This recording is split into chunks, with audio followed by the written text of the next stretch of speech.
Right, good morning world. It is about 20 to 8 on a Tuesday morning. It's just about to start getting light. We've just loaded up the cattle that we weighed out to send fat in the last video. John's taking those. So I might as well start doing some work now. Everyone else will be here in a quarter of an hour or so. Now today has just been one of those days. You've seen the very first clip this morning of John leaving the yard with the cattle. That was about as good as today got. Before we even got that far, I had already made the massive balls up.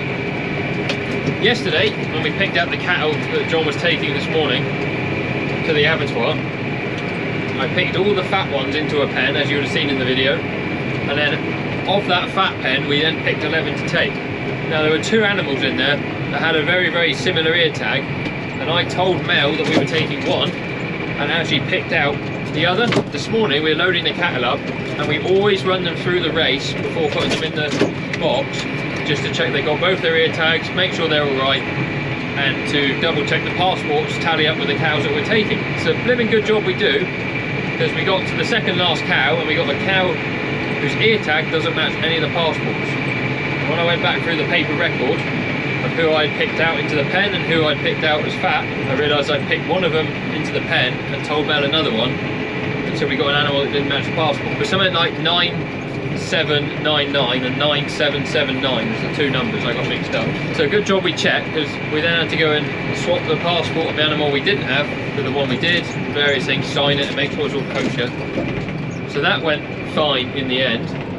Today is supposed to be our farm platform weigh day, which just consists of running the 3 groups of animals in the sheds at Rowden over the weigh crush and seeing how they are growing, and also there's 9 here that are, well, hopefully going to be going fat anytime soon.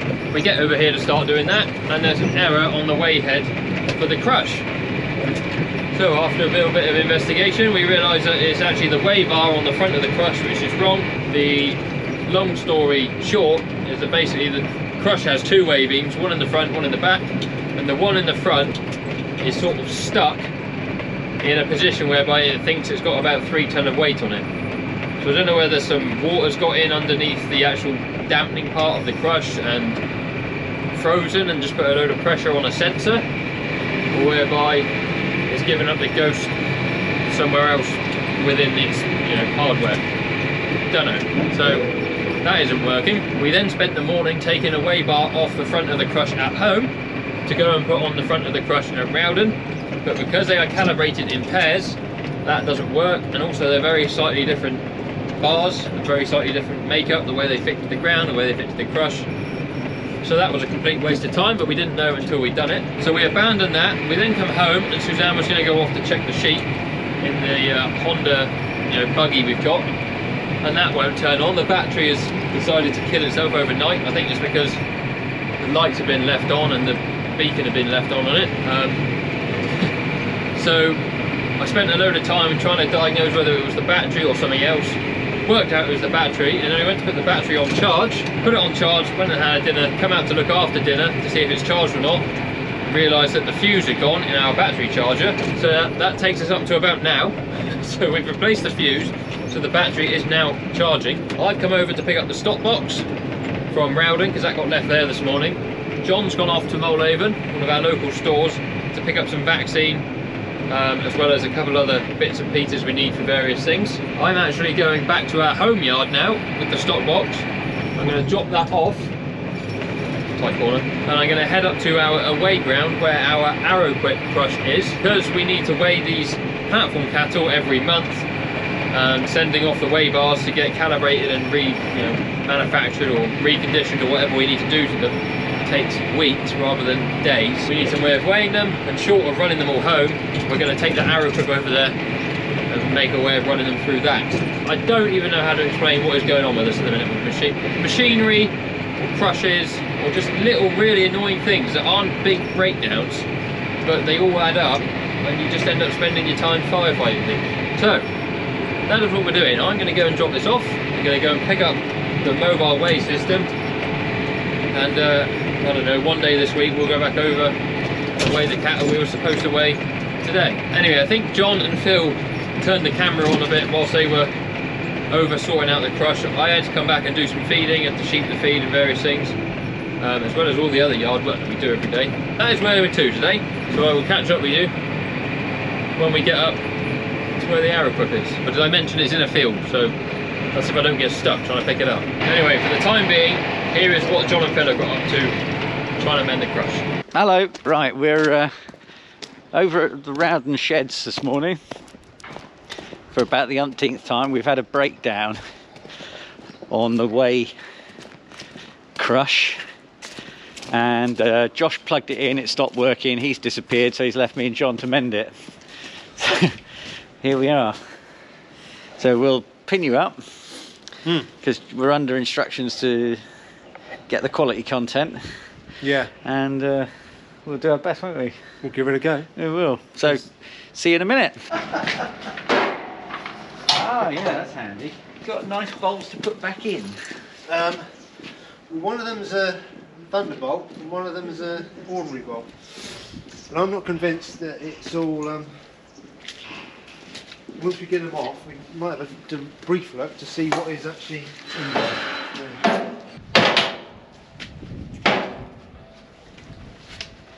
Right, so we think he's the offender. Yeah. Well, we know, don't we? Yeah. Bloody hope it is. It doesn't seem How very. many threads are there on that thing? A lot. Well, the thing is that because they're two different bars, Yeah. the bolt holes for this bracket don't match the holes in the ground. No. So, well, best will in the world, we're not going to get it to bolt down. No, Get it okay. to clamp to the crush. Yeah, and that's the best we can do. Yeah, I think it is. Yeah, okie doke. And these are the clamp bolts for this one, are they? Right, so if I zero that, do you want to jump on it, Phil? Weigh it. It says you're 73 kilos. Is that about right? I thought it was nearer 80. But I'm pleased if I am 73. Especially after Christmas. Right. 94. Yeah. No, 83. 83, no, maybe than that. Yeah. I hate to say it, but I suspect if we took the waste cell off the other one, off the back of the other crush, Yeah. it would work. Yeah. Because they must work as a pair. Well, we can do that. Unless you've got a known weight we could put it. You got Well, any bags? I've got me bags of cake. Try that, mate. Yeah, 42. Ah, so it is. So he's low, isn't he? I just bench pressed me 25 kilos here a minute. The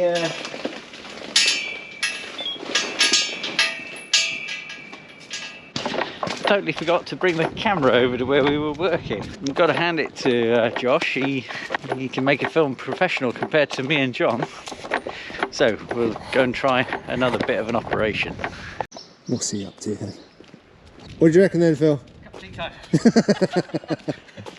Very cold enough for that job. Yeah. We can't get it to work.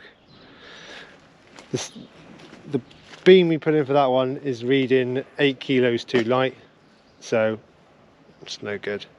We don't know if it's 8 kilos too light all the time, or whether you put a 300 kilo animal in there and you would be 20 kilos out, so a little better than guessing, so we're not going to bother. We've had a little look at that one, can't see anything obvious, and neither me nor Phil is a weigh beam engineer, so we're going to send it off to the professionals and do it another day, Phil, aren't we? Yeah, we'll have to, because we can't commit a load of... We could do a load of work, get a load of numbers, and they could all be wrong. They won't pass the test. You can't save the planet, John, with poor data. No.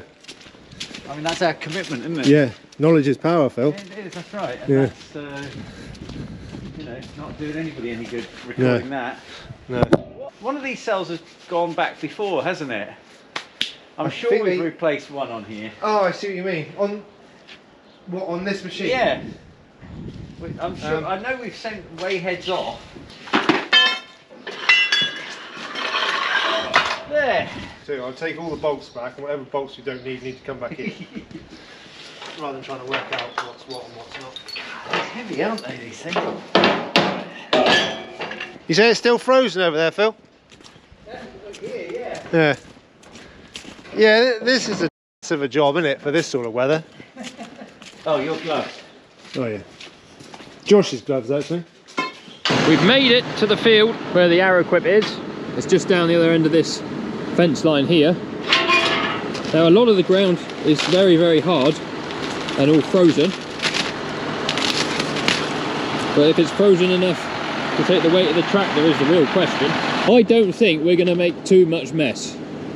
At least I hope we're not. Otherwise this could turn into a very sticky situation very quickly. Give it a go.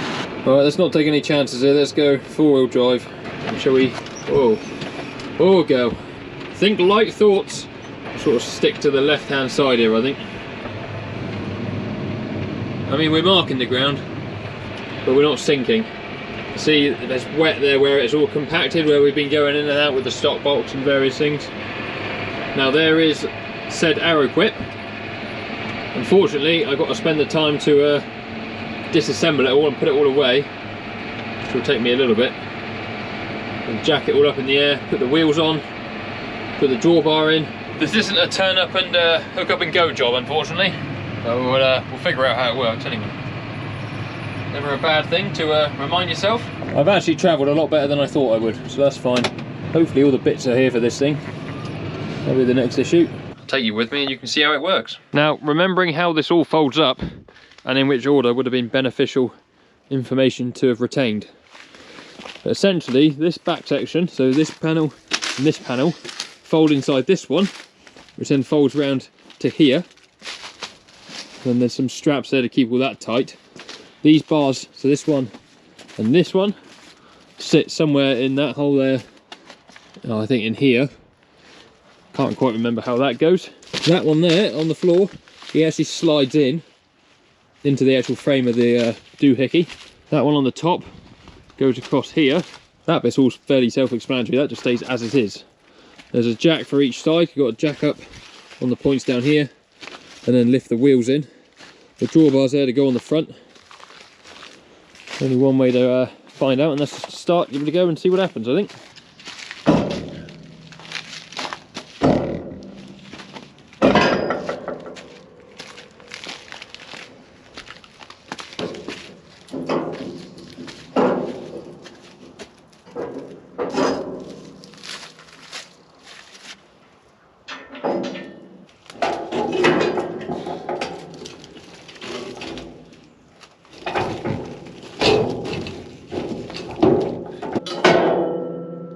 Bar out.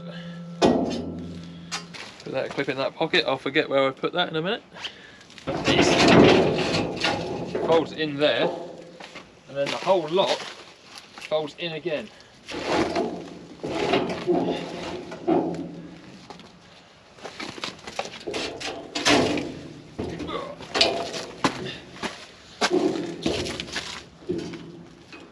Just borrow this bit of string for a minute.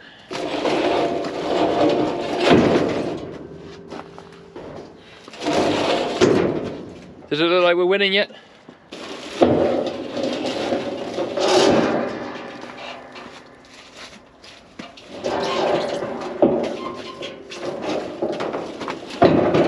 Now I'm pretty sure that is how that folds in.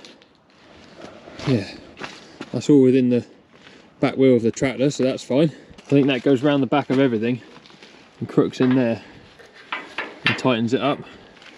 Let's do that in a minute. Right, I finally figured out how that goes, or so I think anyway. Although that still has got a bit of flex in it.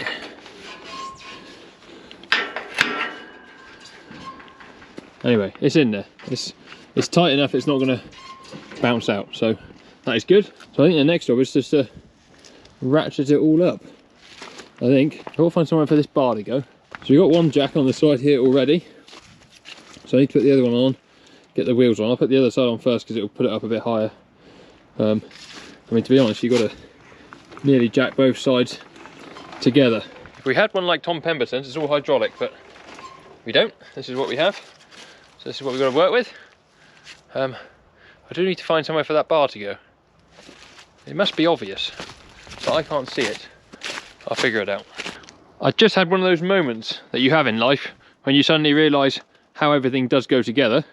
So there's a hole there where this bar that I was on about must be obvious, and a hole on the back which fits in perfectly, so that's gone in there. And then I remember you have to make a loop with this strap. You go around these two tops and then it ratchets up there nice and tight, and you can just put the clip in that hole there. So that is all now taut, that isn't going anywhere. So I am now at a point of just having to jack the thing up in the air, get the wheels on. I haven't forgotten about this clip. I'll put it in this one. Shouldn't bounce out of there. We are missing a clip. I don't know what's happened to that one. I might have a linchpin in the tractor I can put through there for the time being. It was throwing me this strap here. That has actually nothing to do with this at all. That belongs to our weighbridge at home. So I was thinking, where does this thing go? But it's nothing to do with it. Right. Must be getting there. Oh, she's close. She's close.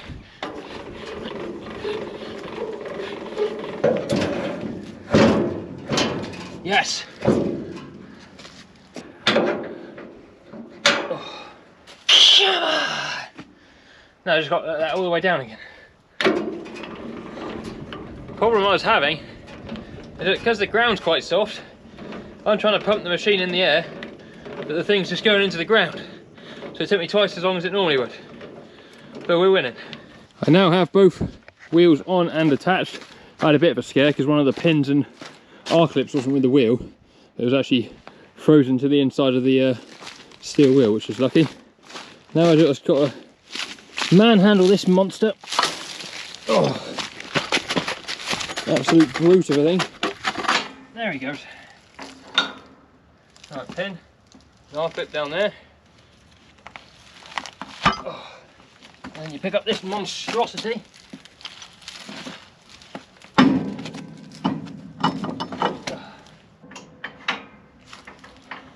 Woohoo! Right. Now what I do is let the pressure off the jack, and this lives on the side round by that wheel. And then once I've taken this off and put it over there, we're good to go. Now I know that looks like a lot of hard work, and I mean it is, it's all manual work. You can get a hydraulic version, which is obviously a lot quicker and easier. It's also a lot more expensive. But that crush is flipping brilliant. We can have it out here in the field, like we have been for sorting cows and calves. We can have it at home when our crush breaks down. You can have it as part of like a handling race, set up in a yard, and then like for the winter, and then when your cows are out, follow your cows around with it.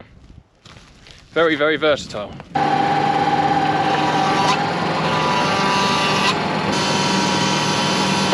Right, that is us on. Let's head for home. So I've made it home. I've just backed it in the dung maiden for tonight. We'll probably take it over to the other farm tomorrow or the day after. We need to weigh the cows on one of those 2 days. So there's no point unhooking it. Need my hat because it is cold outside, and I have hat hair. Gotta take me a mobile telecommunications device as well. Oh look, it's John. So we can cheer up his day. We've got his head torch here and his flask. Oh, I put yours by your... There are a set of keys in there as well. Did you drink the tea that was in mine? No, He's probably gone cold by now. We've been there 12 hours. I've chucked it out and put it back in there. Oh, you're some bug. Don't come out covered in mud. No, I marked the ground, but I never sort of broke the surface, if you know what I mean. I think those wheels can be up where the end of the jack is. Yeah. That'd make it turn. I suppose, yeah, the further forward you bring it, the more of a tail swing you have, don't you? Yeah. The further back you have it, the more of a drag around a corner you have. That's right. So before going home, one more thing I want to do in the workshop is put the batteries back into our Honda and also our quad bike. So I took the battery out of the quad bike to see if the Honda would work on that one. It didn't, so then we charged up the battery for the Honda. Hopefully that's working, because this thing wouldn't start this morning. The only thing I don't know is where the actual battery that goes in this one is. Well, sorry, that is the battery for the Honda. What I don't know is where the battery for the quad bike is. Perhaps if I open my eyes once in a while, I'll see that the other battery is right here. Goodness me. Anyway, that one belongs in there, that one belongs in there. We'll get it done quick sharp. No, Gus, you won't fit in. Right, past the e-bike. Probably shouldn't be parked there. Fire exit. Hello, Sky. And we are home. Another night of editing to look forward to. Me and the big man here. Hey Gus, that's a nice tennis ball. Thank you very much for watching. As always, if you've enjoyed the video, please do give us a thumbs up. Subscribe to the channel if you haven't already. Go and check out the links in the description for Mason's Kings, for our other channels, and all of our other sponsors as well. We'll see you guys on another video very soon. Cheerio.